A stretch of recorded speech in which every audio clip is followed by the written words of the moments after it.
Ciao a tutti, ciao ragazzi. Bienvenue dans ce nouveau podcast, La Dialita Francese. Toujours à côté de mon acolyte préféré. Salut Afid. Salut Pierre-Marie, salut à tous. Alors aujourd'hui, une émission spéciale, reprise du championnat italien et petite polémique laziale. On va faire un bref podcast pour tout simplement mettre à jour en fait la situation et la crise que touche l'Italie et le championnat italien, juste pour remettre à jour tout ça. Donc Afid, on a décidé de parler de la reprise du championnat italien. Oui. Toi, avant de rentrer dans le cœur du sujet, est-ce que tu penses que la reprise est une bonne chose? Moi, effectivement, je pense que la reprise est une bonne chose pour le peuple italien parce que reprendre avec le football, c'est quelque chose qui va redonner le moral à beaucoup de monde parce qu'en Italie, on sait tous, le football, ça fait partie de la culture et de leur vie. Donc, pour moi, c'est une très bonne chose de repartir avec, bien sûr, des conditions sanitaires qui seront bien mises en place par la Lega. Oui, tu fais bien de préciser. Après, par contre, on le sait que l'Italie, ça a été quand même un des pays en Europe, si ce n'est le pays en Europe le plus touché.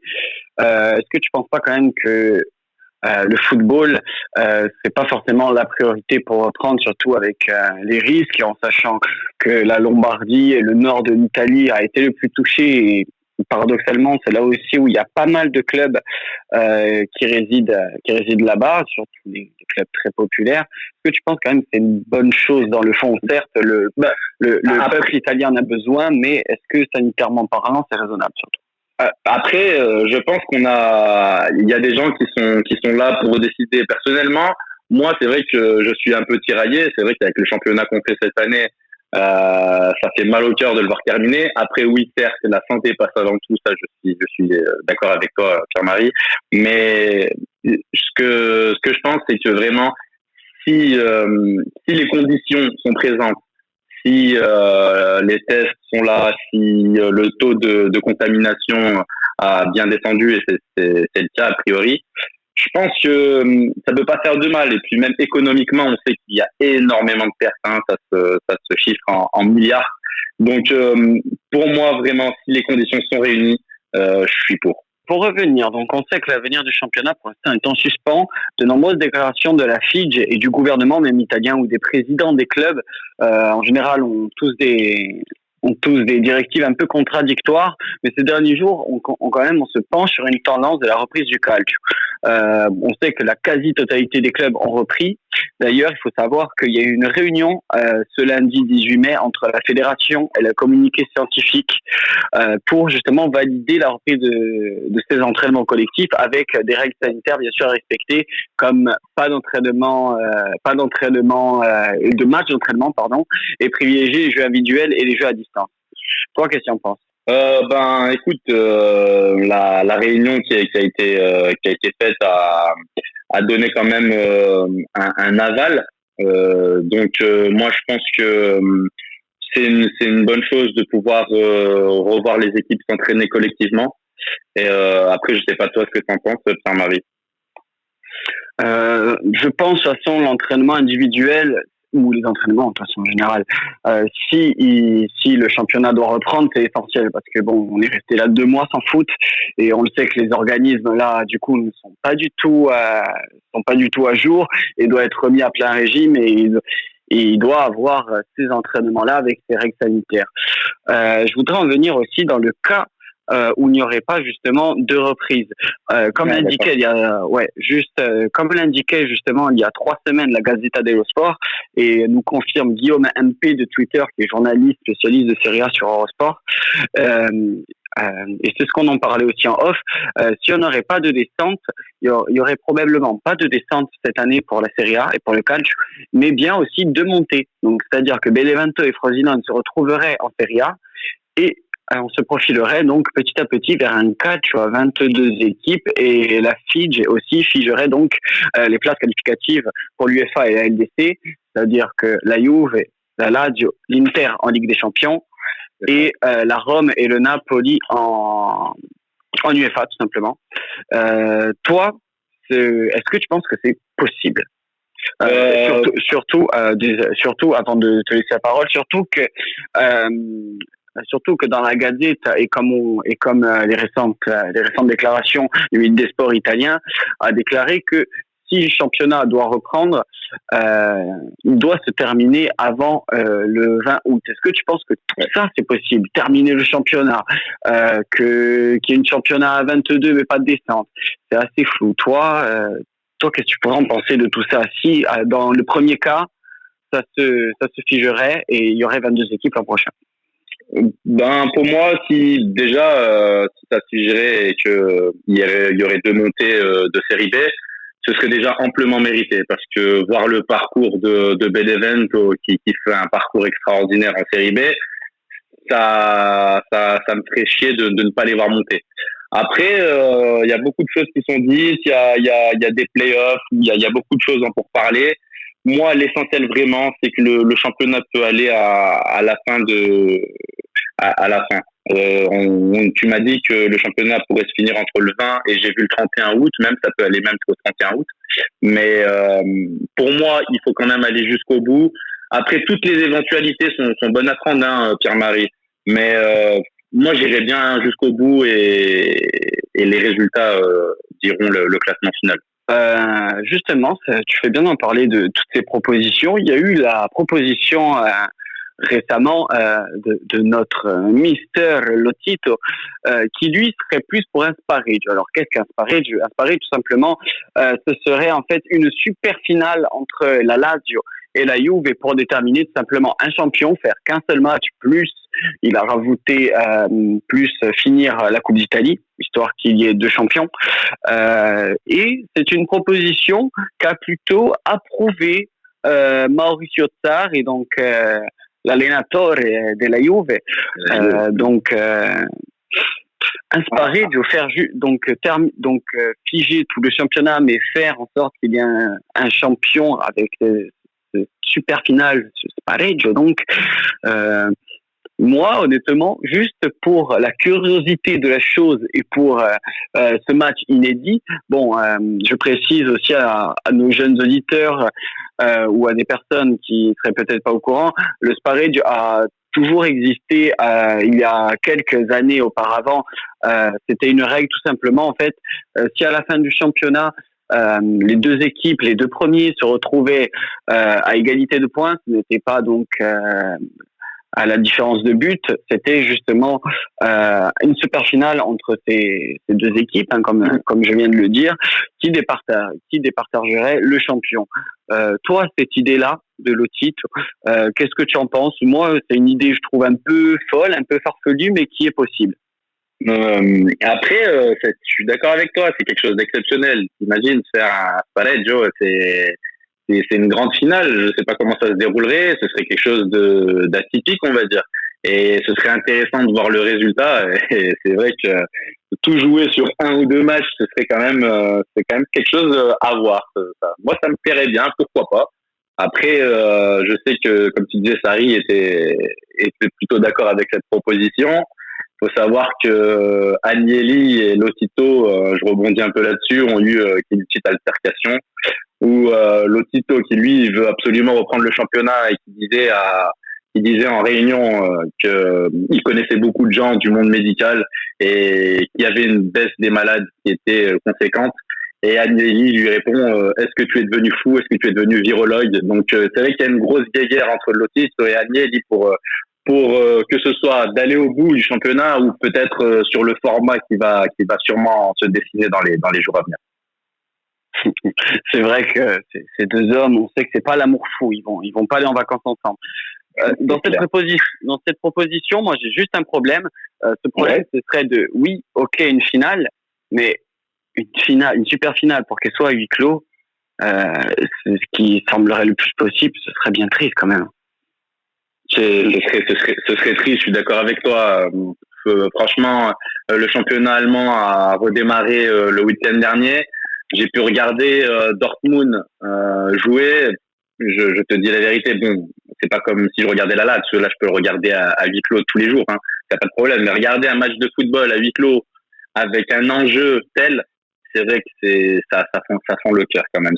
C'est assez monotone, c'est bizarre.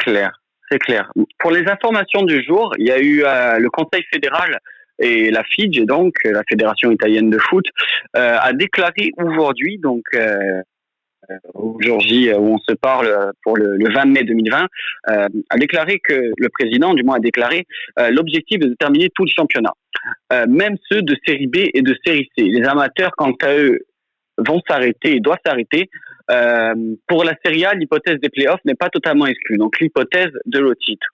Entre-temps, il y a eu une réunion, ils ont décidé que s'il y aurait reprise, la saison devrait se terminer, donc avant le 20 août, puis place à la Coupe d'Italie. On sait qu'il reste les demi-finales, il me semble, plus la finale à jouer, donc on terminerait le championnat, puis après en amont, la Coupe d'Italie.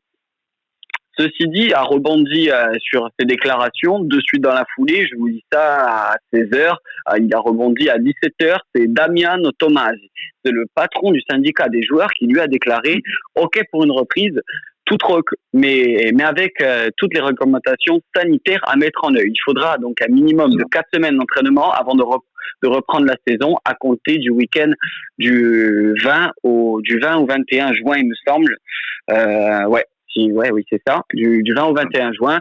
Donc, une reprise dans un petit mois, en sachant que, on va en parler après, le ministre des Sports avait parlé d'une date de reprise juste une semaine avant, le 14. Donc, bon, soit juste d'une semaine, ce n'est pas si dramatique que ça. Oui. Moi, je pense que dans tous les cas gérés de cette crise sanitaire, quand même, l'Italie, même si on reste sur un flou énorme, et justement toutes ces déclarations où on a pu entendre, c'est pour ça qu'on va pas s'éterniser sur toutes les déclarations qu'on a vues, vraiment dans le concret qui a été déclaré par les grandes instances, l'Italie quand même gère plutôt bien, ou du moins réfléchit intelligemment justement à toutes ces propositions.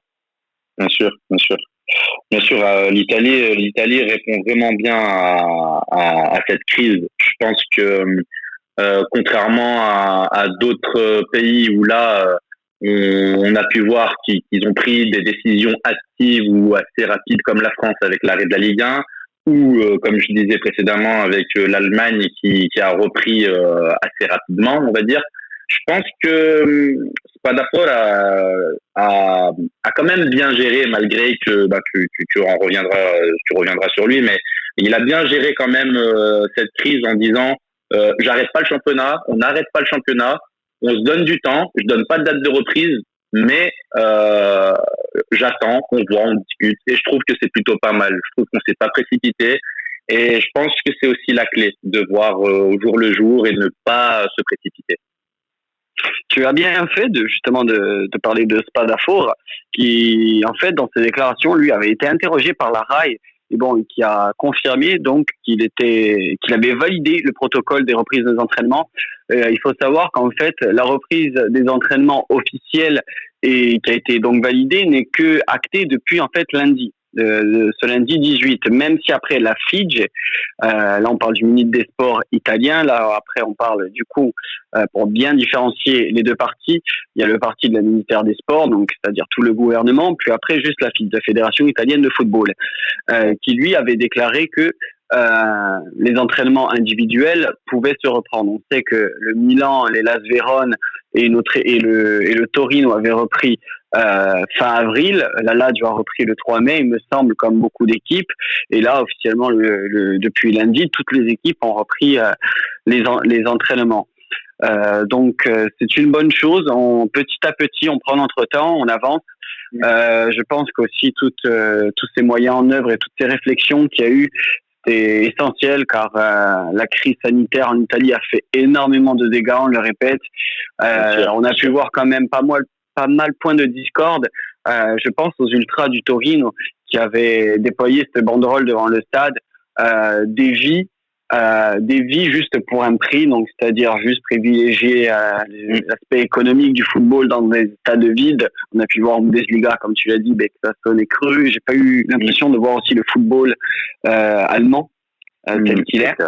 Donc, mais bon, on essaye. Je pense que c'est délicat pour tous les partis de cette crise et comment on va reprendre le sport en général, après pas que le foot. Mais dans l'ensemble, je pense que Vincenzo Spadafora, qui, on le rappelle, n'était pas forcément très très ami du calcio et du football italien, comme tu l'as dit, réussit bien son coup.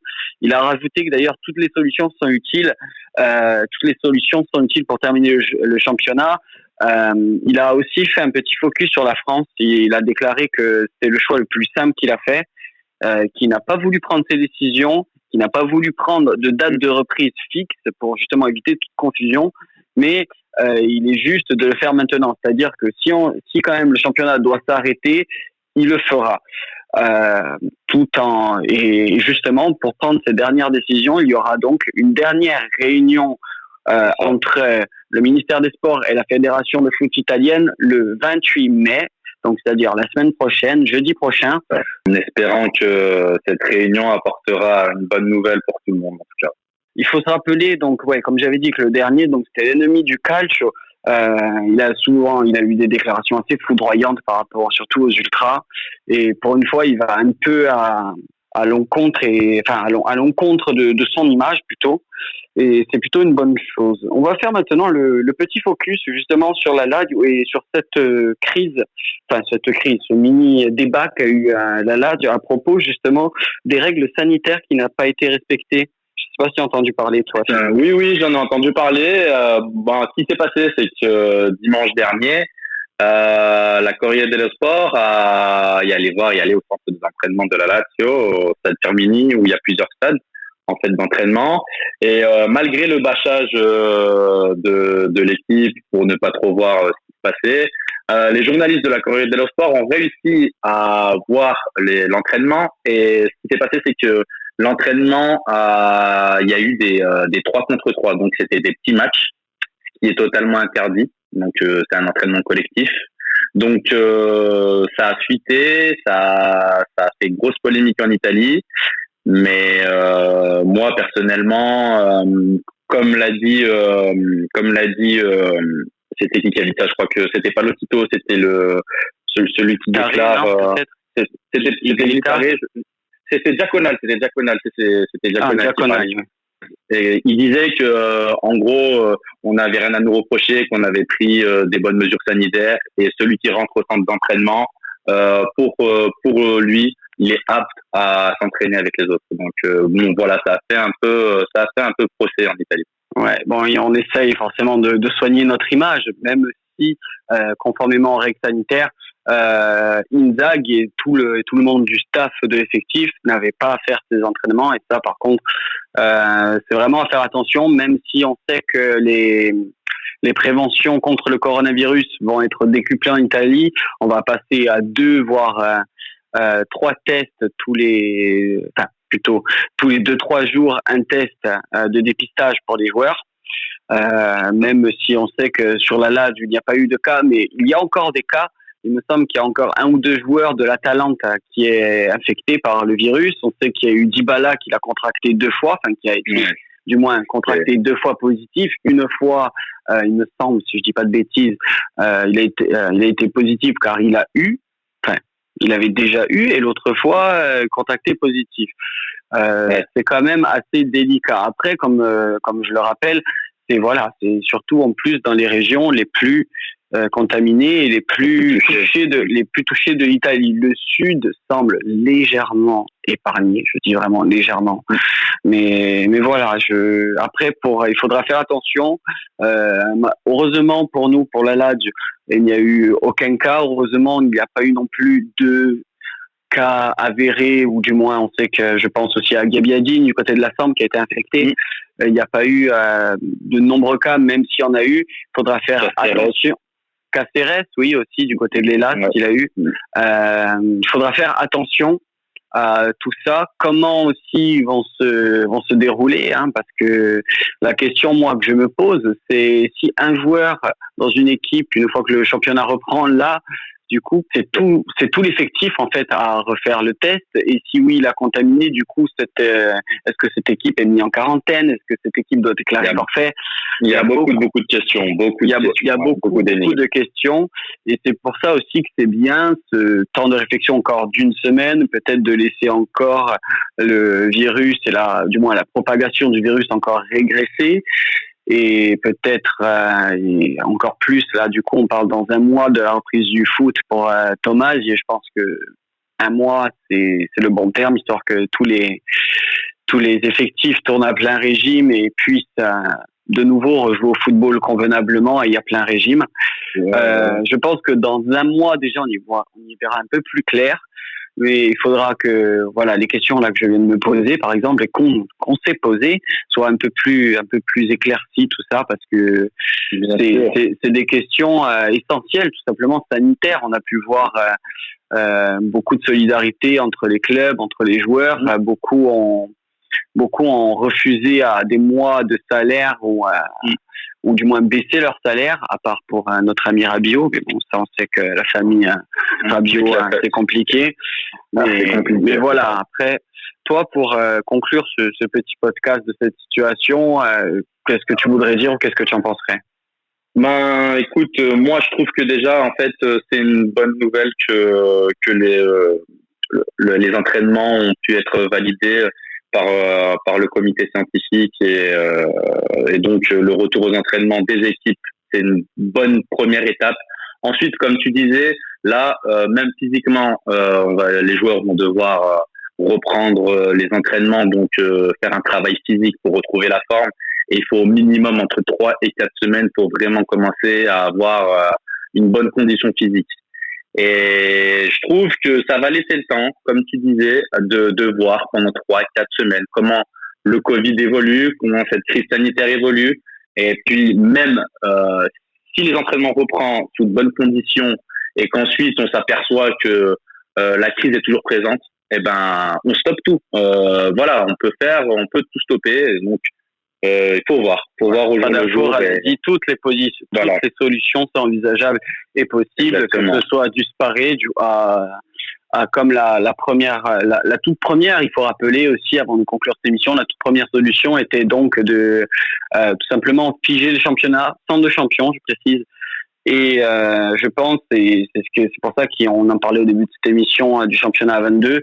Je pense que si on arrête le championnat, ça va être la solution promise du coup, de figer les places européennes, pas de champions, une Serie A à 22. On l'a déjà vu dans le passé que cette Serie A était à 22, donc c'est possible. On sait que la Serie A et surtout après le modèle de la Série B, Série C et les divisions inférieures sont déjà à 24. Certes, après ils n'ont pas la Coppa d'Italia et à part je parle pour du moins les séries inférieures, même si en division inférieure ils sont très très vite éliminés contrairement à d'autres pays, mais ça à la limite la COP n'est pas un souci. Il n'y a pas d'autres compétitions comme on pourrait penser à la Coupe de la Ligue ou la Carabao Cup pour l'Angleterre. Il sera juste voir le calendrier surchargé peut-être pour tout ce qui est je pense européenne du coup. Ça peut faire quand même un gros calendrier avec des avec des matchs tous les 3 jours, donc on verra bien. On verra bien tout cela. Dans toutes ces solutions, je pense que pour la solution de reprise, comme ils veulent faire jusqu'au 20, après donc avec des matchs à huis clos, on a vu, c'était spécial, mais je pense que c'est la bonne solution pour reprendre petit à petit. Et après, en tant que pour faire l'égalité impartiale pour toutes les équipes à 22, pour moi, si le championnat s'arrête, c'est la bonne solution. Ouais, je suis assez d'accord avec toi. Donc voilà, Phil, je pense qu'on a fait le tour pour ce petit podcast de la semaine pour tout simplement la mini polémique de la Lazio et la reprise du championnat italien, pour informer aussi tout le monde et pour ceux qui ne savaient pas, car certaines informations sont tombées à ce jour. Merci à Phil encore d'avoir été là. Merci à toi, merci d'être nombreux à nous écouter. Et puis à très vite. Oui, vous êtes toujours plus à nous écouter. On est rentré grâce à vous dans le top 100 des équipes les plus écoutées cette semaine dans Apple Podcast. Donc merci beaucoup. Merci à vous de nous écouter toujours plus. Merci à vous d'être là sur @SSLadge_FR sur Twitter. Merci beaucoup. Ciao à tous, ciao ragazzi et forza Lazio.